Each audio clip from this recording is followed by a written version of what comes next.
Hello dear student, welcome to developmentutor.com। आपका HSC का exam है महाराष्ट्र बोर्ड का। फिजिक्स है 27 को। तो मैं फिजिक्स का एक चैप्टर लेके आया हूँ जो कि क्विक रिवीजन करना चाहता हूँ। उसमें वो है हमारा करंट इलेक्ट्रिसिटी।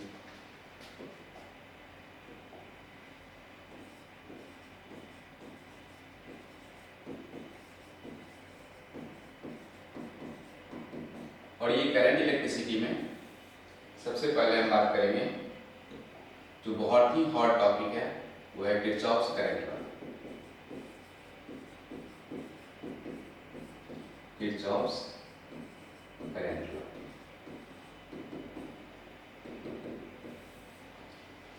आपसे एक तो ऐसे क्वेश्चन पूछेंगे मल्टीपल चॉइस क्वेश्चन में जो किरचॉफ्स करंट लॉ किसका बेस्ड है, किस प्रिंसिपल के बेस्ड है। तो सबसे पहला आंसर आप बताइएगा जो ये कंजर्वेशन ऑफ एनर्जी के बेस्ड है। Conservation of energy it means जो ये चार्ज जो है वो टोटल हमारा कंजर्व है, टोटल चार्ज रिमेन कांस्टेंट रहता है इसमें। दूसरा इसका जो मीनिंग है कंजर्वेशन ऑफ ये जो किरचॉफ्स करंट लॉ है, इसका मीनिंग कहते हैं कि कोई भी यदि जंक्शन है तो वहाँ जंक्शन पे करंट डिस्ट्रीब्यूट हो जाएंगे, अलग अलग ब्रांचेज में जाएंगे। तो उससे पहले हम समझते हैं कि जंक्शन किसको बोलेंगे। तो जंक्शन हम एक ऐसे पॉइंट को बोल रहे हैं जहाँ से कि मोर देन 2 ब्रांच स्टार्ट हो रहा हो। आप ट्रेन से जाते हैं तो आपको लिखा हुआ मिलता होगा एक्सप्रेस ट्रेन से, जब आप सफ़र कर रहे होंगे, जो दिल्ली जंक्शन या फिर कोई भी जंक्शन पे आप रहते हैं तो उसको जंक्शन बोलते हैं। जैसे कि आप सपोज इंदौर में, इंदौर जंक्शन रहेगा, या फिर कहीं और भी है तो वो जंक्शन लिखा होगा स्टेशन के आगे में, नाम के आगे में। तो इसका मीनिंग ये है कि उस पर्टिकुलर स्टेशन से 2 से ज़्यादा लाइन जा रही है, उसको हम बोलेंगे जंक्शन। हो सकता है कि एक यहाँ से दिल्ली के लिए जा रहा हो, एक मुंबई के लिए जा रहा हो और एक कहीं और जा रहा हो, तो उसको हम बोल सकते हैं कि ये हमारा junction. So junction is the point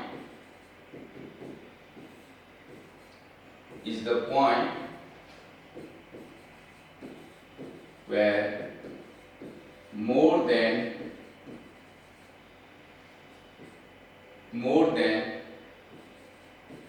2 paths or branch, 2 path हो या 2 ब्रांच कैसे लुक लाइक लगेगा देखने में। ये देखिए यहाँ पे एक हमने पॉइंट बना लिया और यहाँ से 2 पाथ निकाल दिए। तो देखिए टोटल पाथ काउंट करेंगे तो ये 1, ये 2 और ये 3, ये हमारा जंक्शन है, ये जंक्शन। लेकिन यदि ऐसा हो और ऐसे जा रहे हैं सीधा तो इस not a junction, not a junction. ऐसा होगा तो हम बोलेंगे जंक्शन है, और ऐसे रहेंगे सिचुएशंस तो नहीं बोलेंगे। तो आपको उस पर्टिकुलर पॉइंट से ब्रांचेस को काउंट करना है, जो कितने ब्रांचेस यहाँ से निकल रहे हैं। यदि 2 से हो ज़्यादा है, 3 हो, 4 हो, 5 हो, ये सारे जंक्शन कहलाएंगे। लेकिन यदि ऐसा हो कि एक पर्टिकुलर ब्रांच ये ले लेते हैं और यहाँ से 1, 2, 3, 4, 5, 6, ये क्या है हमारा जंक्शन है, क्योंकि इस पर्टिकुलर पॉइंट से बहुत सारे ब्रांचेस निकल रहे हैं, दैट्स व्हाई से जंक्शन। तो किरचॉफ्स साहब ने जो बोला वो बोला कि हमारे पास 2 लॉ है। फर्स्ट लॉ है करंट के बारे में, और बोला ये जो करंट है इसे based on the conservation of charge. So Kirchhoff's current law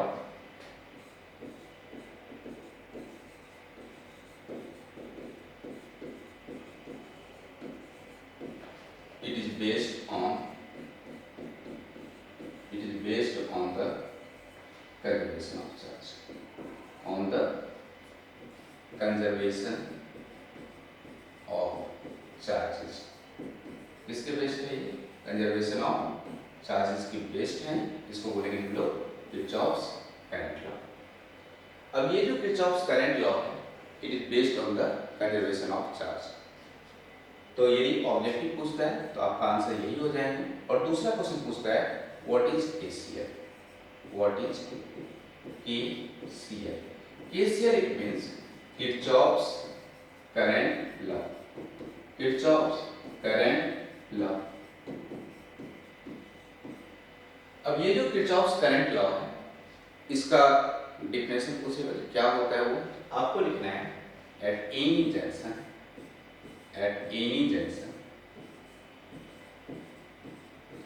algebraic sum of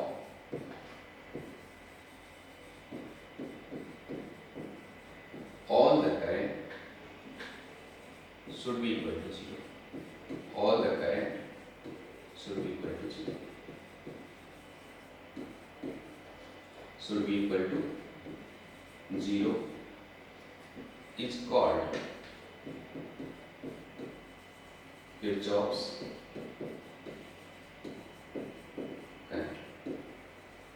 ये क्या है हमारा Kirchhoff's current। मतलब किसी जंक्शन पे, जंक्शन समझ चुके हैं ऑलरेडी, मोर देन 2 ब्रांचेस होंगे, मोर देन 2 पाथ्स होंगे कॉमन पॉइंट से।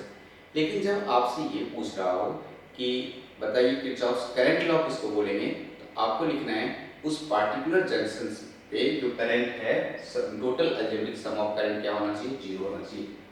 एक्सप्लेनेशन में देखिए कैसा है। सपोज ये हमारा कोई जंक्शन है, तो हमने J इसको डिनोट कर दिया। यहाँ से करंट हमें भेज दिया इसको I1, यहाँ से करंट जा रहा है इसमें I2, इधर से करंट आ रहा है इसमें I3, इधर से करंट आ रहा है इसमें I4, इधर से करंट जा रहा है I2।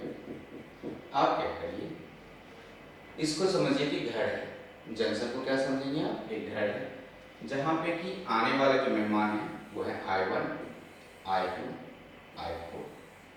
सबको वेलकम करिए, I1 plus I2 plus I4, सारे को पॉजिटिव के साथ। इस depend upon your personality, like आप पॉजिटिव ले सकते हैं या तो फिर नेगेटिव ले सकते हैं। यदि आप अंदर आने वाले जंक्शन के तरफ आने वाले ब्रांच करंट को पॉजिटिव लेते हैं, तो जंक्शन से जो बाहर जा रहा है उसको आप नेगेटिव लीजिए। तो ये सारे जंक्शन के तरफ आ रहे हैं, I1, I2, I4, I3।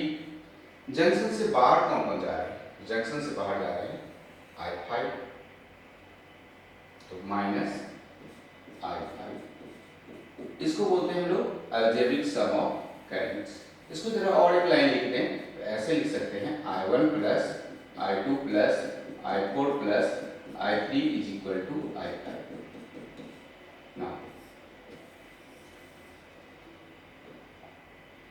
ये जो हमने लिखा है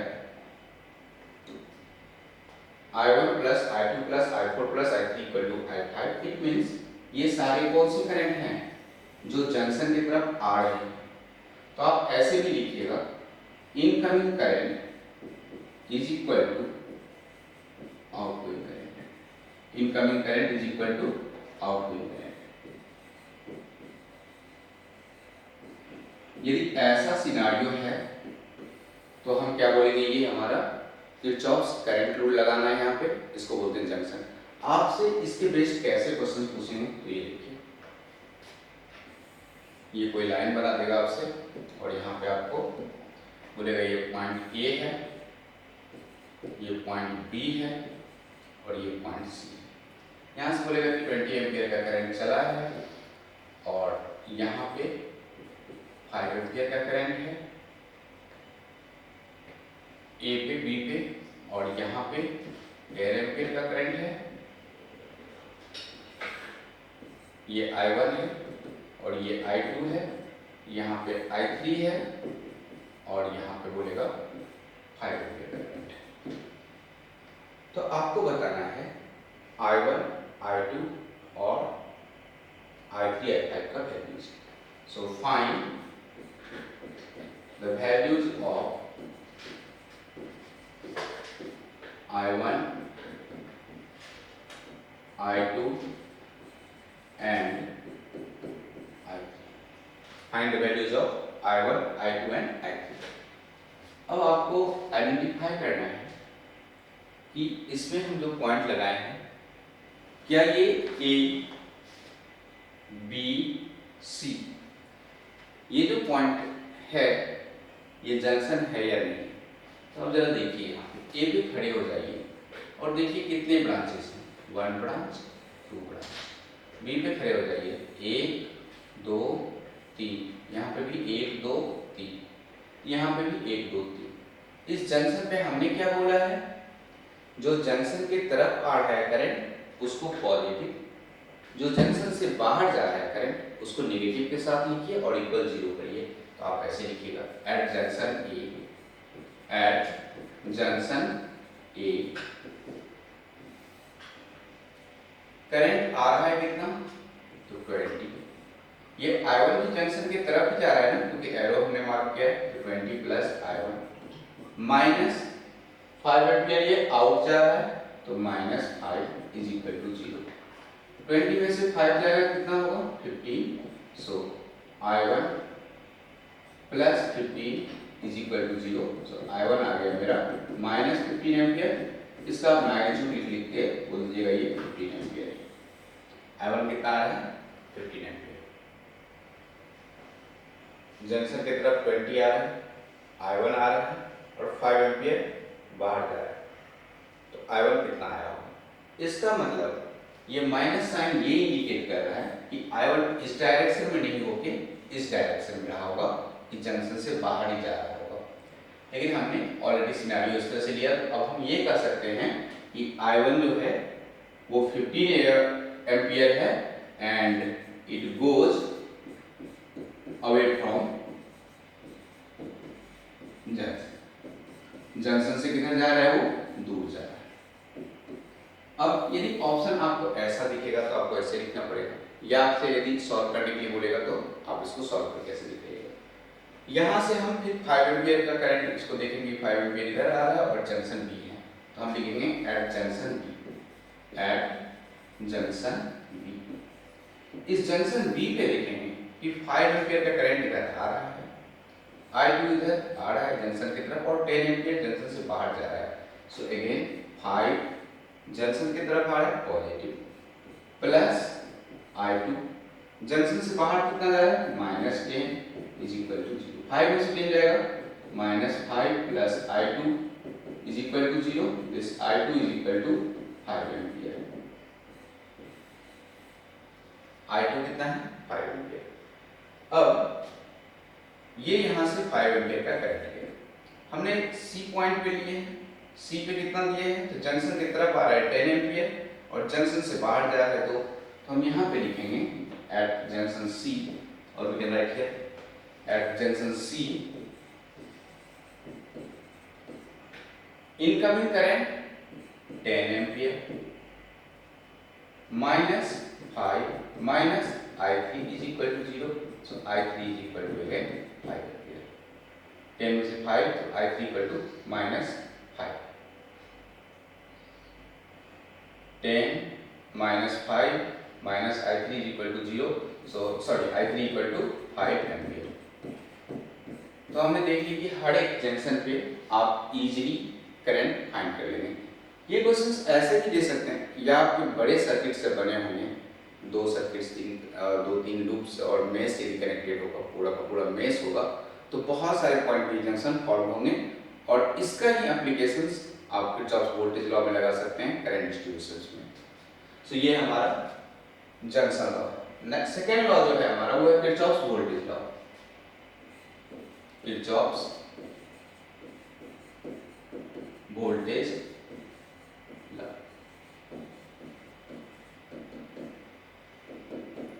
तो पहले वाला लॉ जो देखे थे हम लोग किरचॉफ करंट लॉ, उसमें हमने ये देखा था कि जो सम है चार्ज जो है, जितने चार्ज रहेंगे वो सारे चार्ज क्या रहेंगे, कांस्टेंट रहेंगे, कंजर्व रहेंगे। चार्ज का डिस्ट्रीब्यूशन जो रिमेनिंग चार्ज है, जितने चार्ज हमने यूज किए वो चार्ज कहीं डिस्ट्रॉय नहीं होगा, ये कांस्टेंट ही रहेगा। बट इसमें जो देखेंगे कि it is based on the conservation of energy. जो इंटायर एनर्जी है सोर्स का, जितने हमने एनर्जी भेजा है वो सारे क्या रहेंगे, तो सेम रहने वाले हैं, उसमें कोई कंजर्व रहने वाले हैं, there is no losses. So it is based on the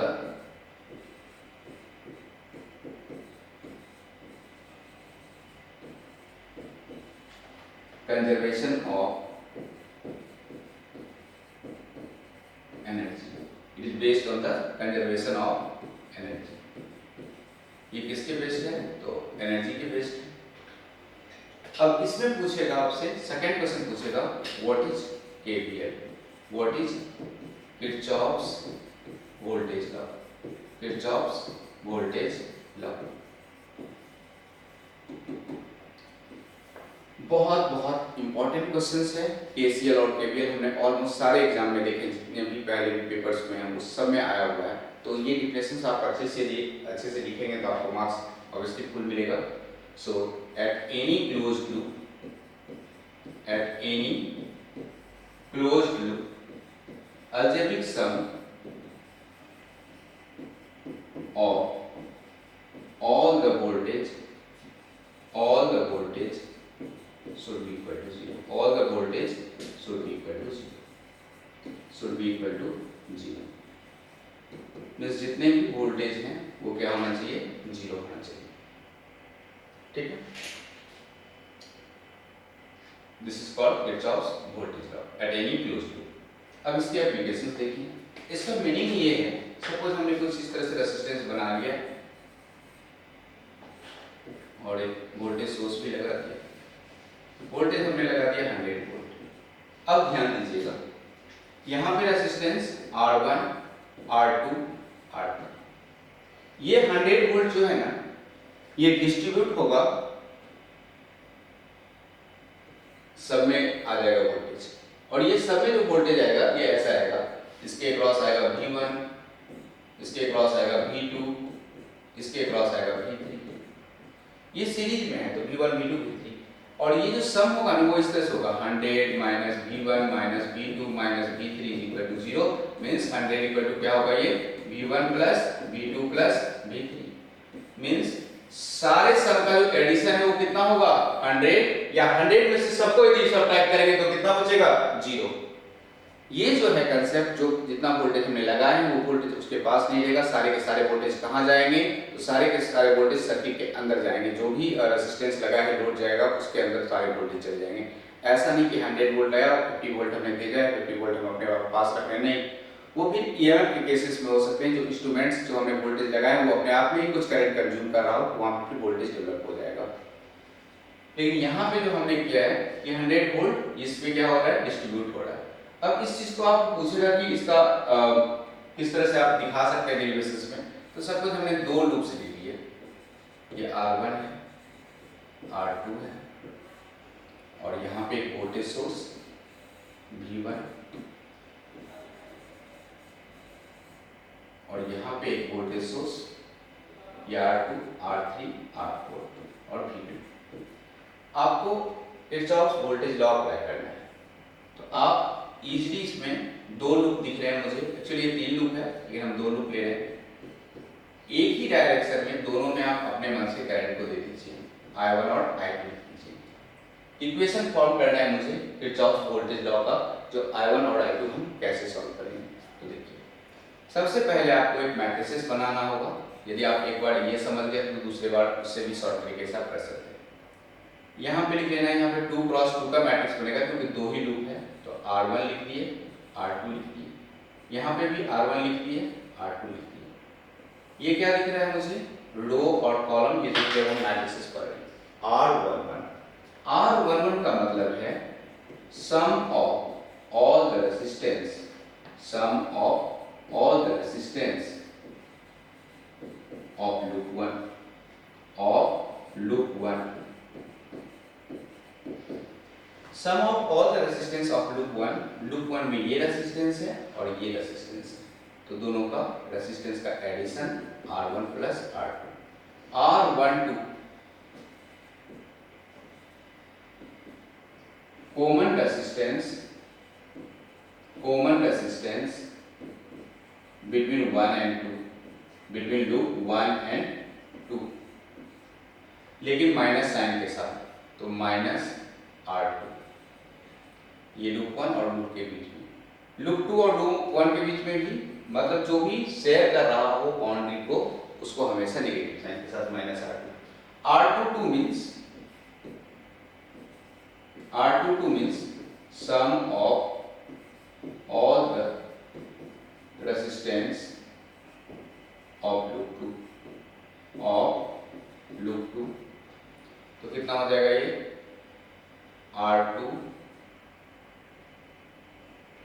R1, R2, R3 plus R4। ये लिख लिया R3 प्लस R4। अब इसको ऐसे लिख लीजिए R1 plus R2 minus R2 minus R2 R3 plus R4।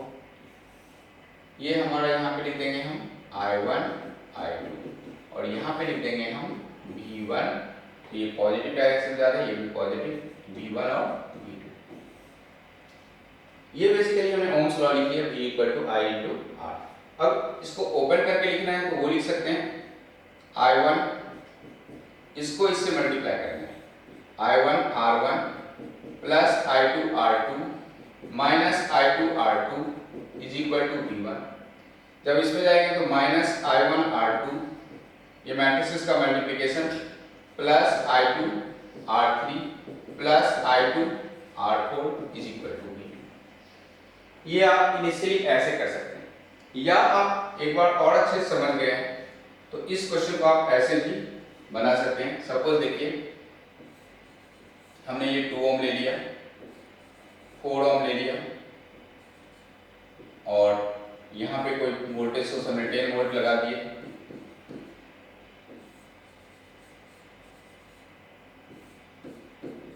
Five volt लगा दिए, 3 ओम है और 5 ओम है।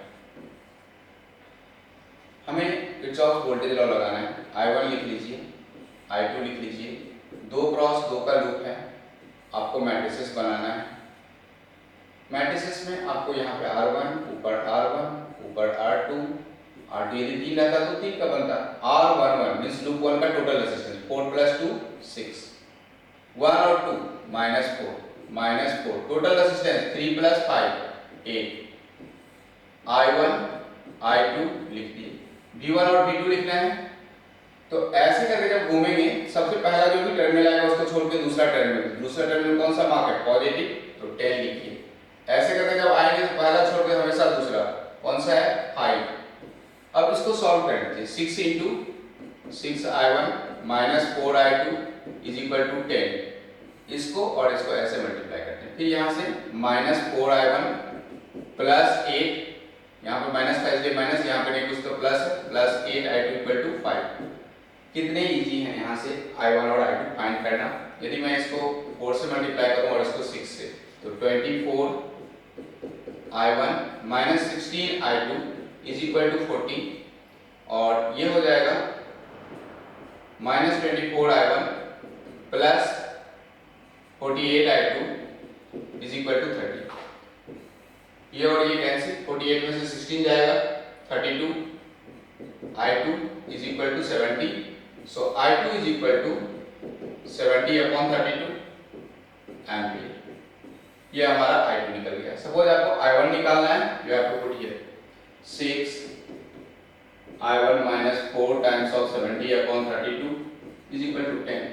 तो ये आएगा 6 I1 minus 70 upon 8 is equal to 10। 6 I1 is equal to 10 plus 70 upon 8। This 6 I1 is equal to 80 plus 70 divide by 8। This 6 I1 is equal to 150 upon 8।